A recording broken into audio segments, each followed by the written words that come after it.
ಪಶ್ಚಿಮ ಬಂಗಾಳದ ನೂತನ ಸಿಎಂ ಆಗಿ ಸುವೇಂದು ಅಧಿಕಾರಿ ಪ್ರಮಾಣ ವಚನ ಸ್ವೀಕರಿಸಲಿದ್ದಾರೆ. ದೀದಿಯನ್ನ ಸೋಲಿಸಿದ ಸುವೇಂದುಗೆ ಬಿಜೆಪಿ ಪಟ್ಟ ಕಟ್ತಾ ಇದೆ.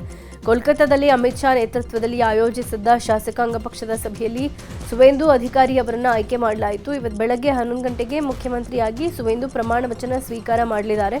ರಾಜ್ಯಪಾಲ RN ರವಿ ಪ್ರಮಾಣ ವಚನ ಬೋಧಿಸಲಿದ್ದಾರೆ. ಕಾರ್ಯಕ್ರಮ ನಡೆಯೋ ಕೋಲ್ಕತ್ತಾದ ಬ್ರಿಗೇಡ್ ಪರೇಡ್ ಗ್ರೌಂಡ್ನಲ್ಲಿ ಬಿಗಿ ಭದ್ರತೆ ಕೈಗೊಳ್ಳಲಾಗಿದೆ. ಸುವೇಂದು ಪ್ರಮಾಣ ವಚನ ಕಾರ್ಯಕ್ರಮಕ್ಕೆ ಕೇಂದ್ರ ಗೃಹ ಸಚಿವ ಅಮಿತ್ ಶಾ ಸೇರಿದಂತೆ ಗಣ್ಯರು ತಡರಾತ್ರಿಯೇ ಕೋಲ್ಕತ್ತಾಗೆ ಆಗಮಿಸಿದ್ದಾರೆ. ಇವತ್ತು ಪ್ರಧಾನಿ ಮೋದಿ ಸುವೇಂದು ಅಧಿಕಾರಿ ಪ್ರಮಾಣ ವಚನ ಕಾರ್ಯಕ್ರಮಕ್ಕೆ ಕೋಲ್ಕತ್ತಾಗೆ ಆಗಮಿಸಲಿದ್ದಾರೆ. ಬಿಜೆಪಿ ರಾಷ್ಟ್ರೀಯ ಅಧ್ಯಕ್ಷ ನಿತಿನ್ ನಬೀನ್ ಸೇರಿದಂತೆ ಕೇಂದ್ರ ಸಚಿವರಾದ ರಾಜನಾಥ್ ಸಿಂಗ್, JP ನಡ್ಡಾ ಸಿಂಧಿಯಾ ಕಾರ್ಯಕ್ರಮಕ್ಕೆ ತಡರಾತ್ರಿಯೇ ಆಗಮಿಸಿದ್ದು, ಬಿಜೆಪಿಯ ಎಲ್ಲ ರಾಜ್ಯಗಳ ಮುಖ್ಯಮಂತ್ರಿಗಳು ಇವತ್ತು ಆಗಮಿಸಲಿದ್ದಾರೆ. ಕೇರಳಂನಲ್ಲಿ ಮುಂದಿನ ಸಿಎಂ ಆಯ್ಕೆಗೆ ಕಾಂಗ್ರೆಸ್ ಭಾರಿ ಕಸರತ್ತು ನಡೆಸ್ತಾ ಇದೆ. ಸಿಎಂ ಪಟ್ಟಕ್ಕಾಗಿ ಭಾರಿ ಪೈಪೋಟಿನೂ ಇದೆ.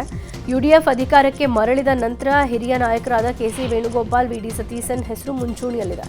AICC ವೀಕ್ಷಕರಾದ ಅಜಯ್ ಮಖೇನ್ ಮತ್ತು ಮುಕುಲ್ ವಾಸ್ನಿಕ್ ನಡೆಸಿದ ಚರ್ಚೆಯಲ್ಲಿ ಹೊಸದಾಗಿ ಆಯ್ಕೆಯಾದ 63 ಕಾಂಗ್ರೆಸ್ ಶಾಸಕರ ಪೈಕಿ 43 ಶಾಸಕರು AICC ಪ್ರಧಾನ ಕಾರ್ಯದರ್ಶಿ KC ವೇಣುಗೋಪಾಲ್ರನ್ನ ಬೆಂಬಲಿಸಿದ್ದಾರೆ ಎನ್ನಲಾಗ್ತಾ ಇದೆ. ಅಸ್ಸಾಂನಲ್ಲಿ ಬಿಜೆಪಿ ನೇತೃತ್ವದ NDA ಸರ್ಕಾರ ರಚನೆಗೆ ಭರದ ತಯಾರಿ ನಡೆಸಿದೆ. ಮೇ 12ರಂದು ಪ್ರಮಾಣ ವಚನಕ್ಕೆ ಮುಹೂರ್ತ ನಿಗದಿಯಾಗಿದ್ದು, ಖಾನಾಪಾರಾದ ವೆಟರ್ನರಿ ಕಾಲೇಜ್ ಗ್ರೌಂಡ್ನಲ್ಲಿ ವೇದಿಕೆ ಸಿದ್ಧ ಆಗ್ತಾ ಇದೆ. ಇನ್ನು ಪ್ರಮಾಣ ವಚನ ಕಾರ್ಯಕ್ರಮದಲ್ಲಿ ಪ್ರಧಾನಿ ಮೋದಿ ಪ್ರಮುಖ ಅತಿಥಿಯಾಗಿ ಭಾಗವಹಿಸಲಿದ್ದಾರೆ. ಸಿಎಂ ಆಗಿ ಹಿಮಂತ್ ಬಿಸ್ವಾ ಶರ್ಮಾ ಅವರನ್ನೇ ಆಯ್ಕೆ ಮಾಡೋ ಸಾಧ್ಯತೆಗಳಿವೆ. ಗ್ರೇಟರ್ ಬೆಂಗಳೂರು ಪ್ರಾಧಿಕಾರ ವ್ಯಾಪ್ತಿಯ 5 ನಗರ ಪಾಲಿಕೆಗಳಿಗೆ ಚುನಾವಣೆ ನಡೆಸೋ ರಾಜ್ಯ ಚುನಾವಣಾ ಆಯೋಗ ಮುಂದಾಗಿದೆ. GBA ನಗರ ಪಾಲಿಕೆ ಸಂಬಂಧ ನಿನ್ನೆ ಹೈ ವೋಲ್ಟೇಜ್ ಮೀಟಿಂಗ್ ನಡೆದಿದೆ. ಸಭೆಯಲ್ಲಿ GBA ಎಲೆಕ್ಷನ್ಗೆ ಬಹುತೇಕ ಡೇಟ್ ಫಿಕ್ಸ್ ಮಾಡಲಾಗಿದೆ. ಜೂನ್ 14ರಿಂದ 24ರ ಒಳಗೆ GBA ಎಲೆಕ್ಷನ್ ನಡೆಯುತ್ತೆ ಅಂತ ರಾಜ್ಯ ಚುನಾವಣಾ ಮುಖ್ಯ ಆಯುಕ್ತರು ಘೋಷಣೆ ಮಾಡಿದ್ದಾರೆ. ಜೂನ್ 14ರಿಂದ 24ರ ಒಳಗೆ ಯಾವುದಾದ್ರೂ ಒಂದು ದಿನ ಚುನಾವಣೆ ನಡೆಯುತ್ತೆ. GBA 100 ಸಮಸ್ಯೆ ಹೇಳಿದ್ರು ಎಲೆಕ್ಷನ್ ನಡೆಸ್ತೀವಿ, ಬ್ಯಾಲೆಟ್ ಪೇಪರ್ನಲ್ಲಿ GBA ಎಲೆಕ್ಷನ್ ಮಾಡ್ತೀವಿ ಅಂತ ಹೇಳಿದ್ದಾರೆ.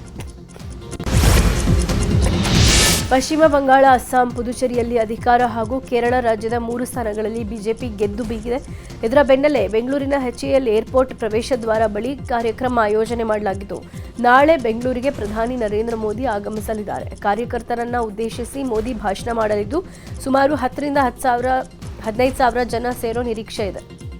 ಹೀಗಾಗಿ ಕಾರ್ಯಕ್ರಮದ ಸುತ್ತಮುತ್ತಲಿನ ಸ್ಥಳಗಳಲ್ಲಿನ ಸಂಚಾರ ಮಾರ್ಗಗಳಲ್ಲಿ ಕೆಲ ಬದಲಾವಣೆ ಮಾಡಲಾಗಿದೆ. ಬೆಳಗ್ಗೆ 5ರಿಂದ ಮಧ್ಯಾಹ್ನ 3ರವರೆಗೆ ಕಾರ್ಯಕ್ರಮ ನಡೆಯಲಿದ್ದು, HAL ವಿಮಾನ ನಿಲ್ದಾಣ ಎಕ್ಸಿಟ್ ರೋಡ್ನಲ್ಲಿ ಹಳೆ ವಿಮಾನ ನಿಲ್ದಾಣ ರಸ್ತೆಯಿಂದ DGCA ಕಚೇರಿಯವರೆಗೆ ಎಲ್ಲ ರೀತಿಯ ವಾಹನಗಳ ಸಂಚಾರವನ್ನು ತಾತ್ಕಾಲಿಕವಾಗಿ ನಿರ್ಬಂಧಿಸಲಾಗಿದೆ.